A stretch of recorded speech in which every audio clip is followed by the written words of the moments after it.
Welcome to Telugu One Academy. Today we'll discuss a non-constitutional body, a statutory body, very important organ, National Human Rights Commission.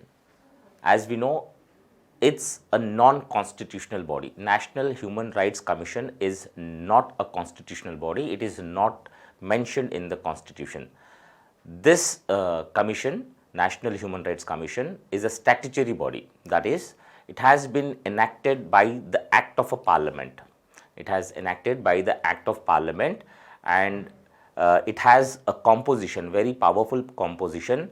Even the chairman and members of National Human Rights Commission are appointed by a body headed by the Prime Minister.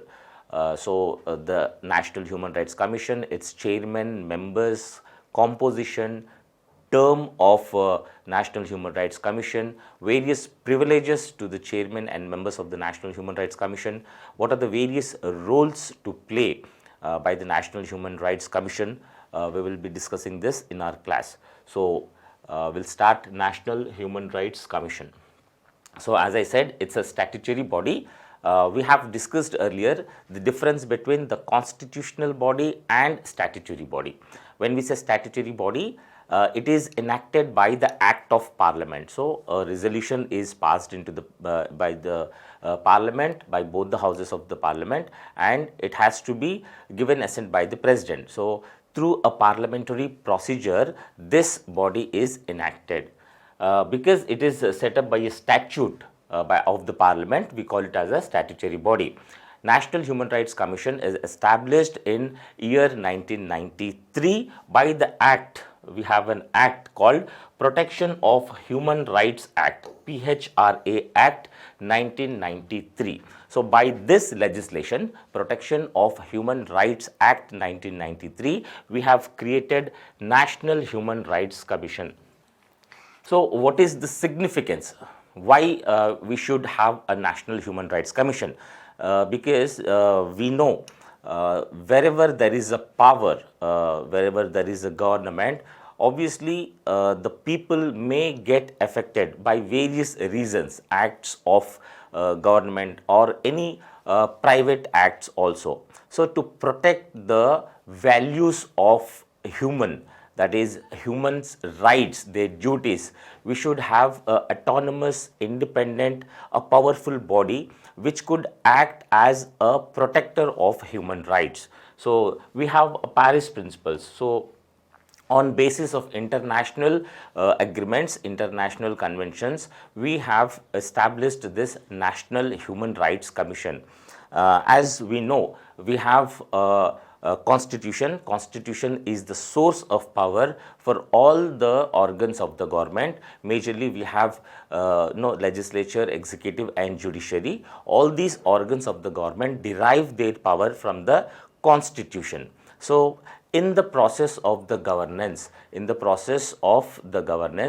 government may come up with several policies which may it sometimes affects the human rights also. As we know, we have fundamental rights. We also have directive principles of state policies.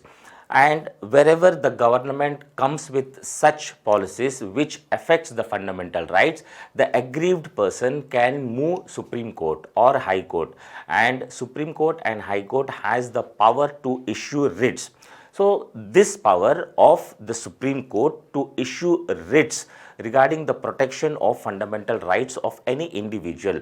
In the same way, we have a separate body, a Human Rights Commission, where any act, be it private act or the act of the government, which hurts the human rights, that aggrieved person can go through petition to the National Human Rights Commission.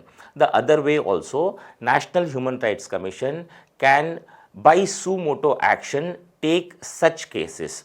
There may be many cases. For example, if someone is detained illegally and jailed, so in that, if there is a question of violation of human rights, like we have custodial death or custodial tortures, that cases can be taken by the Human Rights Commission, or the living standards of the inmates. in the jails, or we have tribal rights, or any such human rights like violation of women's dignity, or forceful compulsion, or forcefully human trafficking or prostitution. Many cases are taken by the Human Rights Commission suo motu, or by any petition. On the basis of petition also, Human Rights Commission will take such cases. So, in India, we have National Human Rights Commission and headquartered at Delhi, where NHRC is located. So, basic thing is the Human Rights Commission. Human Rights Commission works for the protection of human rights of the citizens. Everyone, be it from child to women, elderly people, any person who has a complaint of violation of human rights by any authority, be it public or private, may approach National Human Rights Commission for the protection of their natural rights, that is human rights.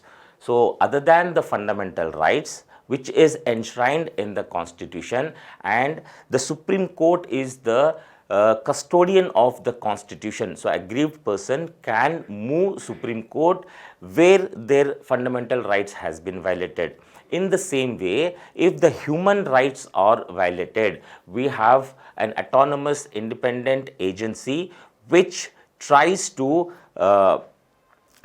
protect the human rights by recommending and suggesting various parameters to the government. It's importantly an advisory body, and the recommendations of the National Human Rights Commission are generally taken seriously by the government.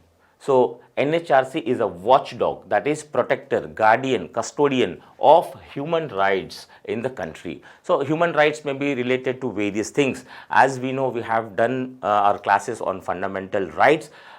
We have done our classes on preamble also. So, in preamble, we see this right to life, liberty, equality, dignity. These all things we generally study when we are doing fundamental rights. So, other than the Supreme Court, which is the custodian of the Constitution, we have a Human Rights Commission which will look after the protection of human rights regarding these things, right to life, right to liberty, equality, dignity of individuals. So, how the National Human Rights Commission would function in general? So, the main purpose is to strengthen the institutions, to strengthen various institutions involved in the governance of the country. Because as we know, we have two important things. Even our preamble also says that we are a country where we are secular, we are socialistic, we are democratic, we are republic. So, in the process of protecting such things in our day-to-day life, institution should have a very autonomous things. A powerful institution should function to protect the rights of the humans. So, the National Human Rights Commission here tries to strengthen all those institutional arrangements which becomes a part in the governance of the country. So, here to strengthen the institutional arguments, when we say every institution, right from judiciary, legislature, executive bodies, constitutional bodies, statutory bodies, all these bodies are here to welfare of the people. They work for the welfare of the people, they work for the development of the nation. So, in the process of governance, there may be few cases where human rights may be violated. So, such actions of the government which violates the human rights would be taken by the National Human Rights Commission. So, there may be excess of any work.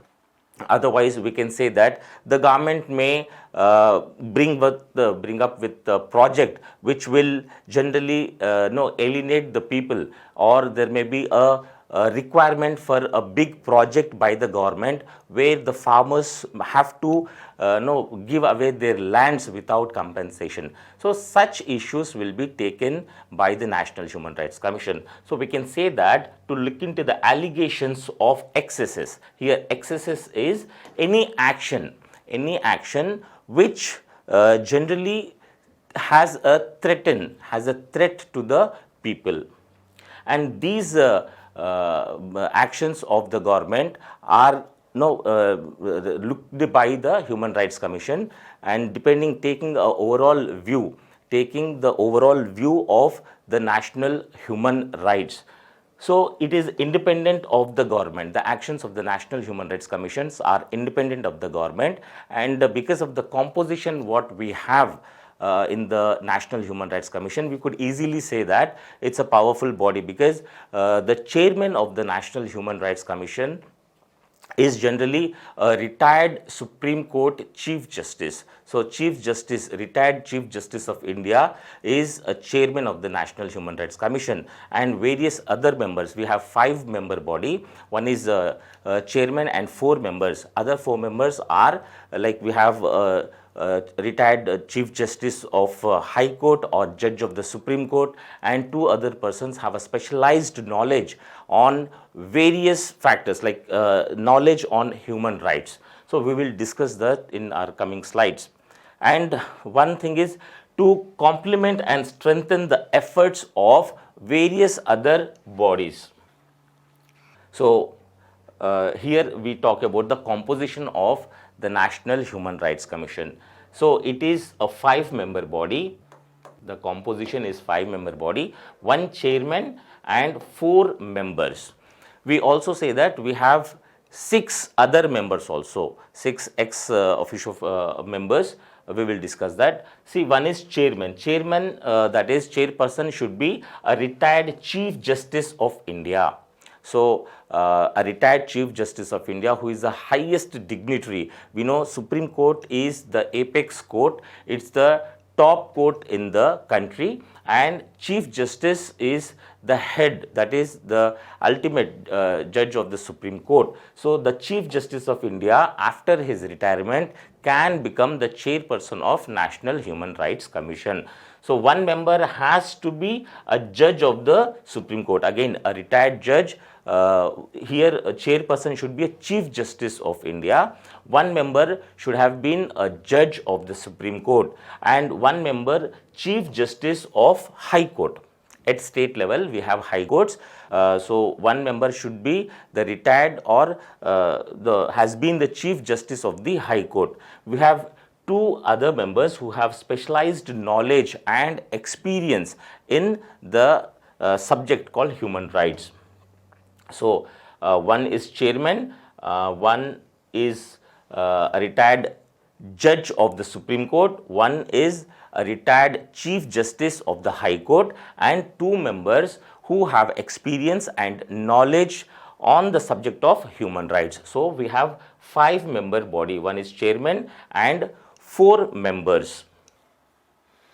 So, we have ex-officio members also, 4 ex-officio members in this National Human Rights Commission, and because National Human Rights Commission involves everyone, and when we generally say the violation of human rights, we generally consider that human rights are violated to most of the cases are for the underprivileged section of the society, minorities, SC, ST, women, children. So, these population, the proportion of the population should also have a representation in National Human Rights Commission, and that is the reason ex-officio members are the members, that is chairman of National Commission for Minorities, National Commission for SCs, National Commission for STs, National Commission for Women. So, the chairman of these commissions will also act as ex-officio members of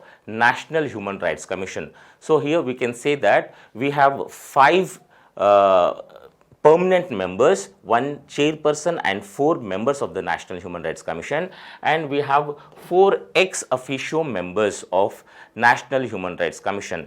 When the National Human Rights Commission was amended in 2006, the members of these National Commission for Minorities, SC, ST and Women have also given a prominent position in the composition of National Human Rights Commission.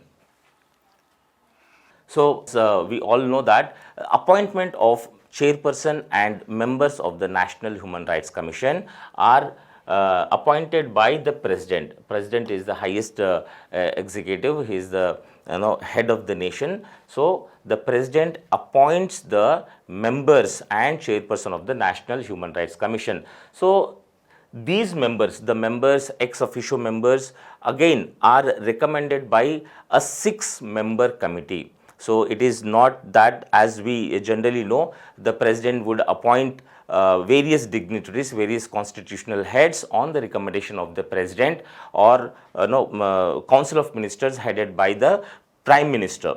So president would make appointment on the recommendations of prime minister, who heads council of ministers.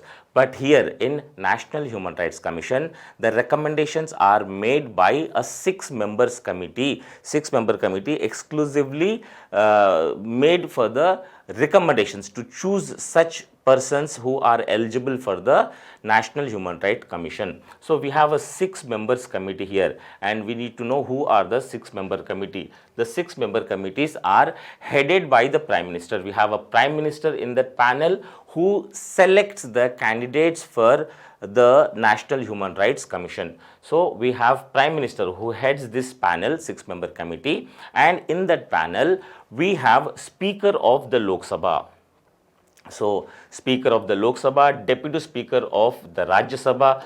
We know who is the chairman of Rajya Sabha. Here we can say in Rajya Sabha we have a chairman and vice chairman or deputy chairman. The chairman is Vice President of India. So here we'll take deputy chairman of the Rajya Sabha. We have leader of oppositions in both houses. That is both Lok Sabha and Rajya Sabha. In this panel, we also consider the persons from opposition party also, because it has to have a very comprehensive members who could select the members in the members as members of Human Rights Commission. So we have leader of opposition in both the houses. We have Central Home Minister also. In this panel, we have Central Home Minister. So these are the 6 members, and the sitting judge of Supreme Court can also be included in the appointment committee, but by the prior permission of the Chief Justice of India. So this is an option. We have 6 members panel: Prime Minister, Speaker of the Lok Sabha, Deputy Speaker of the Rajya Sabha, Leader of Opposition. There are 2 members here from both the Lok Sabha and the Rajya Sabha, and Central Home Minister. So these are the 6 members who are part in the appointing panel. That is, these people will select the members and chairmen of the National Human Rights Commission. So when we say the salaries or privileges, emoluments given to the National Human Rights Commission, the central government would decide on this. That is, the central government of India will decide on the salaries, allowances and other expenses, their terms of conditions. So it is determined by the central government. So what is the term or duration of the National Human Rights Commissions for both members and the chairperson? So the chairperson and members would have a term of 5 years or up to the age of 70 years. We need to understand this, up to the age of 70 years, because the chairperson and members are retired members. So after their completion of the age of 65 years in the service, then we have given 5 years term, that is up to 70 years there they would function as a chairman and the members. We have a term of 5 years or until the age of 70 years. And as we know, once they complete their term, both chairman and members, once they complete the term of 5 years or they attain the age of 70 years, they are not eligible for further employment. It is like similar to CAG, Comptroller and Auditor General of India, who is also not eligible for further employment, because there has to have a independency in their functioning. So they are not eligible for further employment under any government, be it central government or state government. So they can also be removed. The members of the National Human Rights Commission can also be removed by the president on various basis. Like there is no parliamentary process as we generally have in the removal of various constitutional dignitaries like Election Commission of India, CAG, Finance Commission and all. We can, like National Human Rights Commission, chairman and members can be removed by the president on the basis of adjudged insolvent. That is, they have been adjudged insolvent, any bankruptcy or any other allegations on them, or if they are employed when they are in the National Human Rights Commission within the term, if they are employed outside. Otherwise, we can say that if they are interested in some other things like business or any other employment, they could be removed from the office. So these are the, other reasons here on the basis of removal of the National Human Rights Commission. We can say that unfit to continue, or if they are infirmity physically and mentally, they can be removed by the president. That is, if they are unfit to continue or infirmity of mind or unsound mind, they can be removed, or if they are convicted in any offense or they have faced any imprisonment also, they can be removed by the president.